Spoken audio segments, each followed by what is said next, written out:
इस विश्लेषण में आपका स्वागत है। आज हम पैगंबर मोहम्मद के बचपन की दो ऐतिहासिक और हैरान अंगेज घटनाओं पर चर्चा करेंगे। ये ऐसी पुरानी कथाएं हैं जहां दया, करुणा और ईश्वरीय सुरक्षा का एक बेहद अनोखा संगम देखने को मिलता है। तो बिना किसी देरी के चलिए शुरू करते हैं। अब शुरुआत में ही हमारे सामने एक बेहद रोचक सवाल आता है। जरूर सोचिए, इन परंपराओं के अनुसार आखिर कैसे एक नन्हे से बच्चे ने खतरनाक जंगली जानवरों और यहां तक कि आसमान के मौसम पर अपना अधिकार दिखाया। यही वो सवाल है जो हमारी आज की इन कथाओं की नींव रखता है। हमारी आज की ये चर्चा क्रमशः दो अलग अलग पड़ावों पर रुकी है। 3 साल की उम्र में एक शांत जंगल का किस्सा, और फिर वहां से ठीक 6 साल आगे बढ़कर 9 साल की उम्र में मक्का में घटी एक विशाल सार्वजनिक घटना। पहला भाग, जंगल, जहां 3 साल की उम्र में हमें दया और करुणा का एक अनोखा पाठ मिलता है। दरअसल परंपराओं के अनुसार इस नन्हे बच्चे का प्रकृति के साथ एक गहरा और एकदम शांत रिश्ता था। जब उन्होंने अपनी धाय मां के बच्चों के साथ बकरियां चराने जाने की जिद की तो बताया जाता है कि आसमान के बादल कड़ी धूप से बचाने के लिए खुद ब खुद उनका साया बन गए। और सिर्फ इतना ही नहीं, उनकी मौजूदगी में बकरियां भी एक असाधारण सुकून के साथ चरती थीं। वहां एक अलग ही शांति थी। लेकिन इस शांति के बीच अचानक मच जाती है घबराहट। एक दिन खबर आती है कि एक शेर उनकी एक बकरी को उठा ले गया है। ये सुनकर उनके धाय मां की आंखों में आंसू आ गए। हालांकि वो इस बात से काफी राहत महसूस कर रही थी कि बच्चा उस दिन जंगल नहीं गया था और पूरी तरह सुरक्षित था। ऐसे खौफ के माहौल में इस 3 साल के बच्चे का आत्मविश्वास वाकई हैरान करने वाला था। उन्होंने बड़े ही शांत स्वभाव से अपनी मां के आंसू पोंछे और दिलासा देते हुए कहा कि जब वो निर्देश देंगे तो वो खतरनाक शिकारी खुद चलकर बकरी वापस करने आएंगे। जरा सोचिए, इस उम्र में ऐसी दृढ़ता। और फिर वही हुआ। ये नन्हा बच्चा अपनी मां का हाथ थामे सीधे जंगल के किनारे तक निकल पड़ा। वहां पहुंचकर उन्होंने पूरे अधिकार के साथ आवाज लगाई। कहते हैं उस आवाज से पेड़ों के बीच और जंगल के उस सन्नाटे में अचानक एक तीव्र हलचल मच गई। उसके बाद जो हुआ वो सच में अद्भुत था। शेर उस बकरी को बिना किसी नुकसान के वापस ले आए। इन कथाओं में एक बेहद हैरानतंगेज संवाद मिलता है। उन खतरनाक जानवरों ने आदर के साथ कहा कि उनका इरादा नुकसान पहुंचाना बिल्कुल नहीं था। वो तो बस इस बच्चे का दीदार करना चाहते थे। बकरी तो बस एक बहाना थी।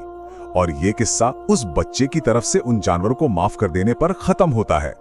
अब बढ़ते हैं दूसरे भाग की तरफ। रेगिस्तान, 9 साल की उम्र और मक्का में पड़ने वाला एक भयानक सूखा। यहां 6 साल आगे बढ़ते ही माहौल पूरी तरह से बदल जाता है। आसमान बिल्कुल साफ था, बारिश का नामो निशान नहीं, और झुलसा देने वाली गर्मी जानलेवा बन चुकी थी। कुएं और झरने पूरी तरह सूख गए थे। पूरा समुदाय, उनके घर और जानवर, सब कुछ एक निश्चित तबाही की कगार पर खड़े थे। हालात सच में बेहद संगीन थे। इन जानलेवा हालात से निपटने के लिए मक्का के 32 प्रमुख कुरैश सरदार एकजुट हुए। उन्होंने क्या किया? एक बड़े बर्तन को जानवर के खून से भरा, उसमें अपने हाथ डुबाए और एक जीवन या मृत्यु की ठोस कसम खाई। उनका संकल्प था कि वो काबा के पास तब तक प्रार्थना करेंगे जब तक बारिश नहीं होती या फिर गर्मी से उनकी जान नहीं निकल जाती। आधी रात के वक्त जब ये ताकतवर सरदार इस कठिन और भयानक प्रार्थना के लिए जमा हो रहे थे, तब 9 साल के मोहम्मद ने अपने चाचा अबू तालिब से एक इजाजत मांगी। वो भी इन बड़ों के साथ इस कठोर संकल्प का हिस्सा बनना चाहते थे और उस प्रार्थना में शामिल होना चाहते थे। अब यहाँ ध्यान देने वाली बात यह है कि हमें एक बेहद दिलचस्प और गहरा अंतर देखने को मिलता है। एक तरफ वो 32 ताकतवर सरदार थे जिन्होंने भयानक धूप में पसीने से तरबतर होकर रात दिन प्रार्थना की, पर आसमान से एक बूंद तक नहीं गिरी। और दूसरी तरफ ये 9 साल का बच्चा था जो पूरी तरह आश्वस्त था कि उसकी एक सच्ची प्रार्थना से तुरंत बारिश जरूर आएगी। शुरू में उम्र कम होने की वजह से उन्हें नाकार दिया गया, लेकिन बच्चा फिर से अपने थके हुए चाचा के पास गया और इस बार किसी मांग के साथ नहीं। उन्होंने नरमी से अपने चाचा का पसीना पोंछते हुए कहा कि वो पानी मांगने नहीं बल्कि उनका पसीना पोंछने आए हैं। इस छोटे से प्यार भरे काम ने अबू तालिब का दिल पिघला दिया और आखिरकार उस बच्चे को प्रार्थना के लिए आगे आने का अवसर मिल ही गया। तीसरा भाग, परिणाम। यहाँ हम उस बारिश के चमत्कार को देखेंगे। जो सरदार निराश और पसीने में डूबे थे, उन्होंने शुरू में मजाक उड़ाया कि जहां उन जैसे ताकतवर लोग नाकाम रहे, वहां एक छोटा बच्चा आखिर क्या कर लेगा। फिर भी जब उस बच्चे को काबा के पास आने दिया गया तो उसने अपने नन्हे हाथ आसमान की तरफ उठाए।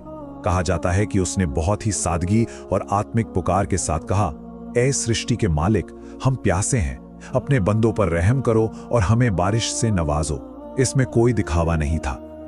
और बस देखते ही देखते वो असहनीय तनाव टूट गया। छिलछिलाती धूप की जगह तुरंत काले बादल घिराए और मक्का की उस प्यासी जमीन पर जोरदार बारिश होने लगी। सूखे खेत और मैदान एकदम से जीवित हो उठे। परंपरा यह भी कहती है कि उस वक्त एक आवाज ने उस बच्चे के आत्मिक अधिकार की पुष्टि की। ये पूरा दृश्य ईश्वरीय सुरक्षा और कृपा के उस मूल संदेश को बहुत ही खूबसूरती से समेट लेता है। तो इस विश्लेषण को समाप्त करते हुए आइए एक आखिरी विचार पर गौर करें। ये ऐतिहासिक किस्से, जहां एक बच्चा खतरनाक जानवरों और आसमान दोनों पर अपना अधिकार रखता है, ये आज भी हमारी आत्मिक समझ को इतनी ताकत से कैसे आकार देते हैं। ऐसी कथाएं जो दया, करुणा और आत्मिक शक्ति को जोड़ती हैं, वो आधुनिक दुनिया में भी हमें प्रेरित करती हैं। और सच कहूं तो इस विषय को और गहराई से जानने का सफर यहाँ खत्म नहीं होता, बल्कि एक नई शुरुआत करता है।